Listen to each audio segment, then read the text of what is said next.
Oke, salam sehat, salam sejahtera untuk kita semua. Pada kesempatan kali ini, saya akan mencoba menjelaskan mengenai dasar-dasar penelitian dan metode ilmiah dari mata kuliah metode penelitian untuk pertemuan pertama. Oke, sebelumnya perkenalkan terlebih dahulu nama saya Cahyani Pudihatanti sebagai pengampu mata kuliah metode penelitian. Oke, tujuan perencanaan pembelajaran dari mata kuliah metode penelitian ini adalah diharapkan mahasiswa dapat memahami tentang metode penelitian dan menerapkannya dalam penulisan laporan ilmiah, baik untuk dalam PKL, tugas akhir, ataupun skripsi, di mana sesuai dengan outline masing-masing prodi atau jurusan yang sudah ditetapkan oleh Universitas Bina Sarana Informatika. Oke, nah nanti pada pertemuan metode penelitian ini, ya, pertemuan pertama sampai ke-6 disampaikan dengan metode ceramah, ya, dengan penjelasan, juga metode diskusi dan latihan soal. Sedangkan pada pertemuan 9 sampai dengan 14 nanti dilakukan presentasi per kelompok. Jadi nanti tidak ada UAS ya, nanti nilai UAS diambil dari presentasi kelompok masing-masing. Nah, nanti setiap pertemuan menampilkan beberapa kelompok yang nanti tergantung ada berapa kelompoknya. Nanti akan Ibu bagi.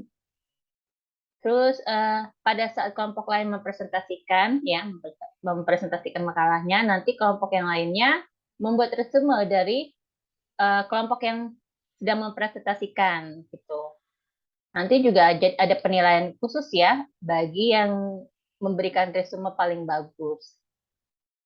Oke, nah nanti untuk pembagian kelompoknya sendiri nanti akan kita lihat apakah sudah terbagi dalam sudah membentuk kelompok ya untuk mata kuliah lain. Jika memang belum dan Ibu yang paling pertama, berarti Ibu bisa menentukan jumlahnya dari masing-masing kelompok.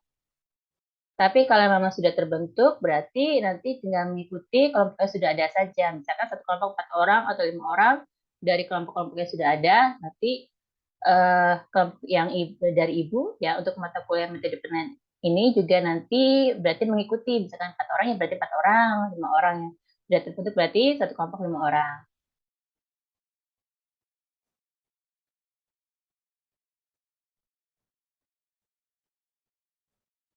Oke, ini tidak usah. Nah, sekarang kita langsung saja ya masuk ke dalam definisi penelitian.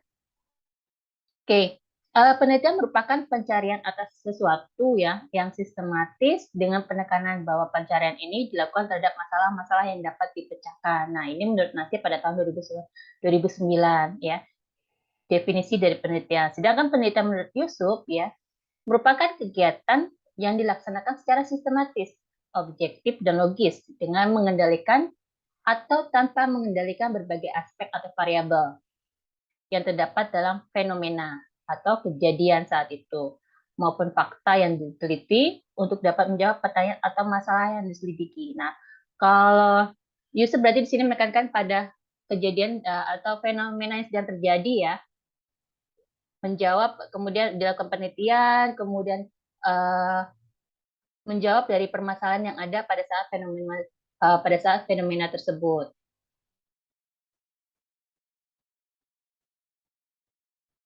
Oke, apa sih tujuan dari penelitian? Nah, menurut Nasir di sini ya, penelitian di sini ada bertujuan untuk mengubah kesimpulan-kesimpulan yang telah diterima ataupun mengubah dalil-dalil dengan adanya aplikasi baru dari dalil-dalil tersebut. Nah, berarti kalau misalkan kita lihat ya, adanya tujuan penelitian menurut Nasir adalah memberikan sebuah bukti baru, gitu ya. Sebuah bukti baru untuk mengubah dalil-dalil yang sebelumnya sudah ada, gitu. Jadi misalkan sebelumnya misalkan ditentukan 1 tambah 1 sama dengan 2, gitu kan ya. Nah, Nasir ini melakukan penelitian ya, penelitian untuk apa? Membuktikan bahwa mengapa sih 1 tambah 1 sama dengan 2, atau misalkan ada jawaban lain, mengapa 1 tambah 1 sama dengan 11. Nah, kalau misalkan jawabannya 11, maka perlu adanya pembuktian baru, gitu ya. Kenapa 1 tambah 1 itu 11, bukan 1 tambah 1 misalkan 2, gitu ya. Nah, untuk membuktikan tersebut perlu dilakukan penelitian. Ya. Nah, oleh karena itu merupakan tujuan dari Nasir itu melakukan atau melakukan penelitian untuk mengubah dalil-dalil yang sebelumnya sudah ada gitu. Jadi kita nggak bisa memberikan sebuah kesimpulan baru. Oh, misalkan 1 tambah 1 bukan 2 loh. Misalkan 1 tambah 1 sama dengan 11. Misalkan seperti itu. Nah, kita tidak bisa seperti itu. Tapi kita harus ada penelitian. Harus ada fakta-fakta yang mendukung kenapa kita menyatakan ya 1 tambah 1 itu sama dengan 11. Seperti itu. Nah, menurut Yusuf, tujuan penelitian menjawab pertanyaan atau masalah yang diselidiki dengan proses penelitian secara sistematis, objektif, dan logis ya, logika.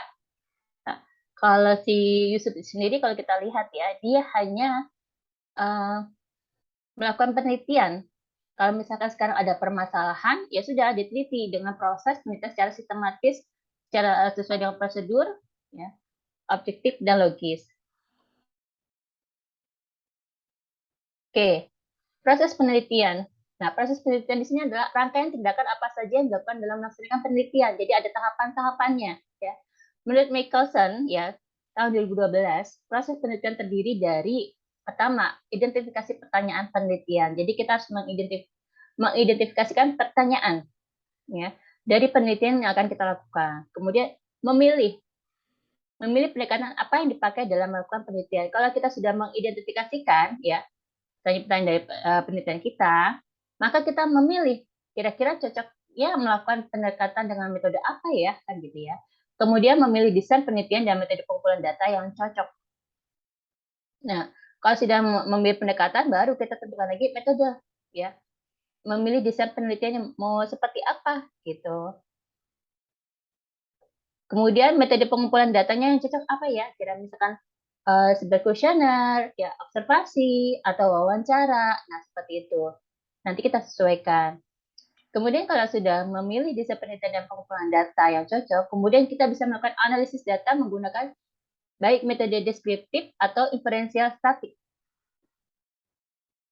Oke. Nah, kalau sudah kita tentukan kita mau pakai metode deskriptif atau inferensial statik dalam melakukan analisis data, kemudian tahapan yang terakhir itu kita membuat laporan penelitian, ya. Nah, laporan penelitian ini merupakan hasil dari tahapan-tahapan yang sudah kita lakukan sebelumnya ya. Kalau kita sudah melakukan identifikasi, kemudian melakukan pendekatan, kita mau pakai penelitian apa gitu ya, kemudian desain penelitiannya. Nah, kita sudah melakukan analisis datanya. Nah, yang terakhir itu kita membuat laporan penelitian.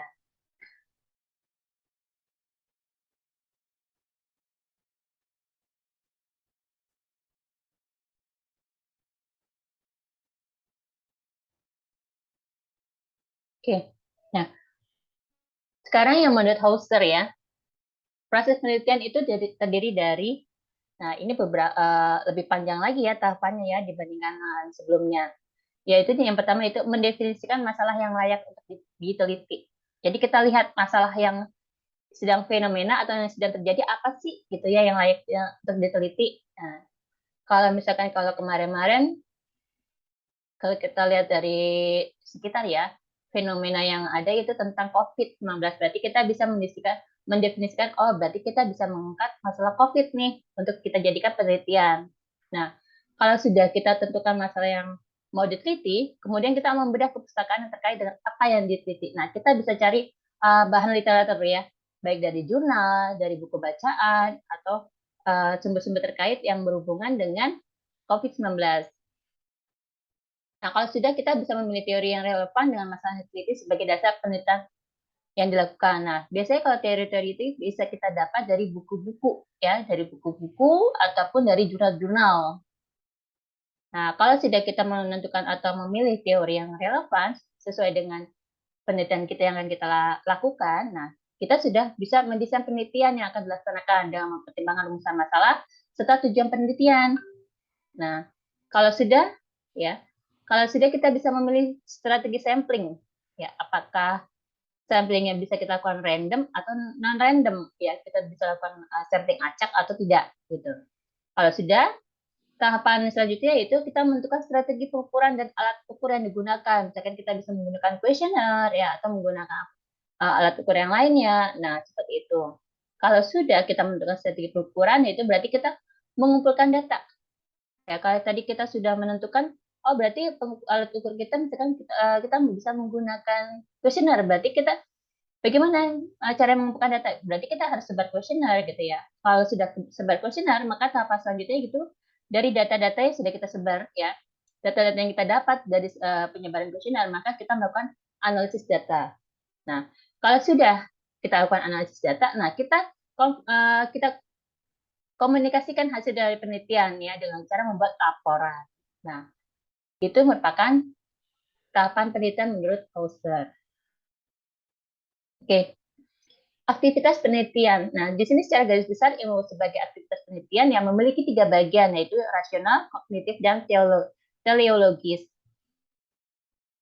Oke, kalau kita lihat tabelnya seperti ini ya. Kalau rasional itu merupakan sebuah proses yang berpegang kepada kaidah logika.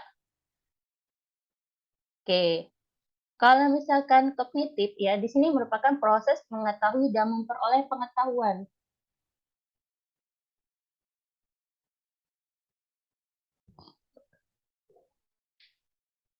Sedangkan untuk teleologis ya, di sini merupakan proses mencapai kebenaran ya, memperoleh pemahaman serta memberikan penjelasan untuk melakukan serta menerapkan dengan melalui peramalan. Jadi ada prediksi nanti ya kalau peramalan.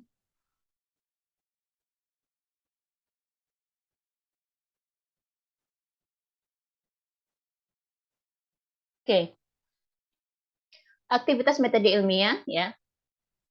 Definisinya menurut Sudarmayanti dan Hidayat pada tahun 2011 ya, merupakan berbagai prosedur yang mewujudkan pola-pola dan tata langkah dalam pelaksanaan sesuatu dalam melakukan penelitian ilmiah. Jadi sini ada prosedur yang dilakukan ya dengan menerapkan pola-pola. Jadi ada tahapannya seperti ada roadmap-nya ya dan tata langkah dalam melaksanakan sebuah penelitian. Jadi nanti uh, kita bentuk pola-polanya mau seperti apa sih gitu.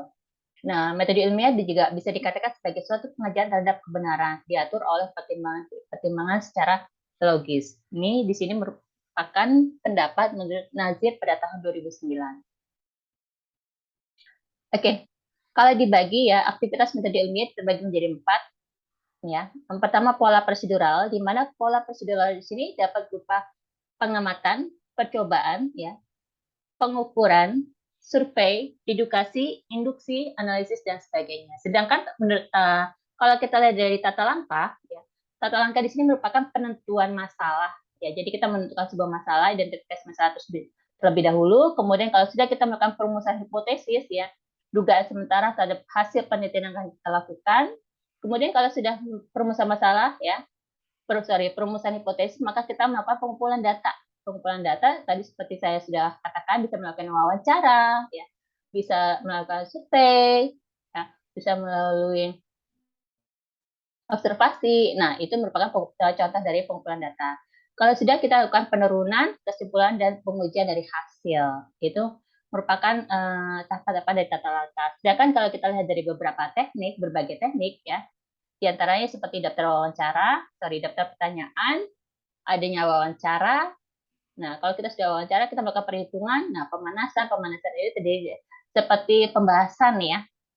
Pembahasan kemudian bisa juga nanti yang terakhir yaitu laporan. Oke, aneka alat di sini dapat berupa timbangan, meteran, relevan, komputer yang bisa digunakan sebagai alat ukur gitu.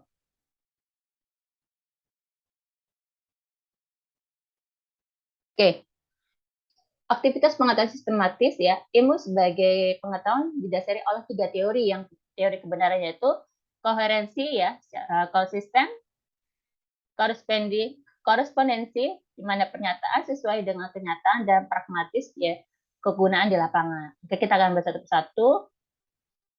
Di sini koherensi yaitu suatu pernyataan ya dikatakan benar jika pernyataan tersebut konsisten dengan pernyataan sebelumnya. Jadi pernyataan sekarang harus konsisten dengan pernyataan sebelumnya. Kalau misalkan dibilang A ya berarti harus A sebelumnya juga. Jadi harus konsisten. Nah, koherensi di sini dalam pengetahuan diperoleh melalui pendekatan empiris atau bertolak dari fakta.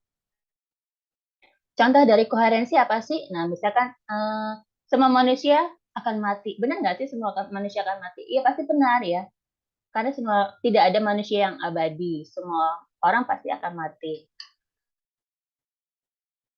Oke, terus Bapak Jokowi merupakan Presiden Republik Indonesia. Benar nggak? Benar. Ya, itu konsisten gitu. Mendukung bahwa benar Bapak Jokowi merupakan Presiden Republik Indonesia saat ini. Gitu. Nah, untuk korespondensi, suatu pernyataan dianggap benar apabila materi pengetahuan yang dikandungkan berkorespondensi dengan objek yang dituju. Jadi ada hubungannya, ada kaitannya, ya, ada korespondennya yang dituju oleh pernyataan tersebut. Nah, misalkan ya, prodi prodi prodi yang ada di Universitas Bina Sarana Informatika, misalkan ada prodi sistem informasi, prodi teknologi, misalkan seperti itu ya.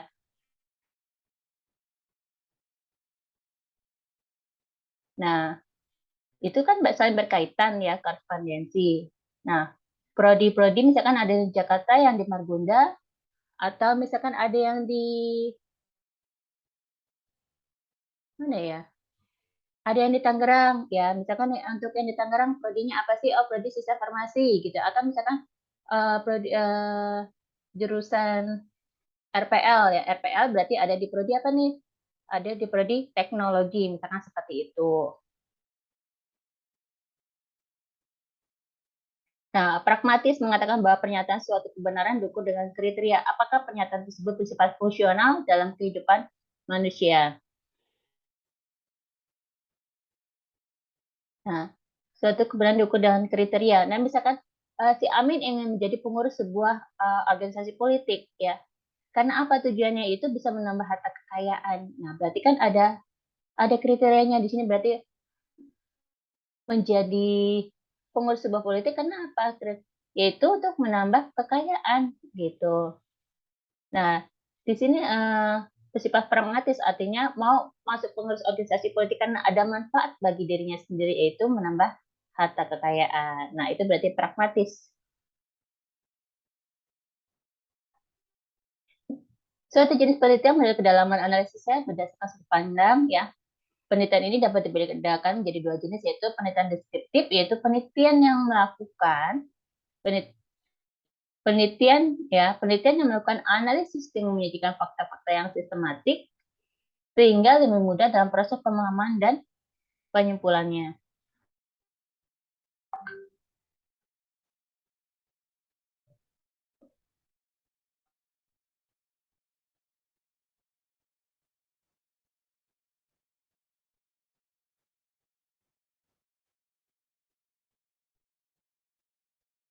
Oke, penelitian deskriptif biasanya hasilnya bisa ditampilkan dalam bentuk tabel, ya, diagram, grafik, atau besaran-besaran lainnya ya yang bisa disajikan dalam majalah-majalah atau koran-koran. Sedangkan penelitian inferensial itu penelitian yang menggunakan pengujian hipotesis dalam setiap analisis hubungan antar variabelnya.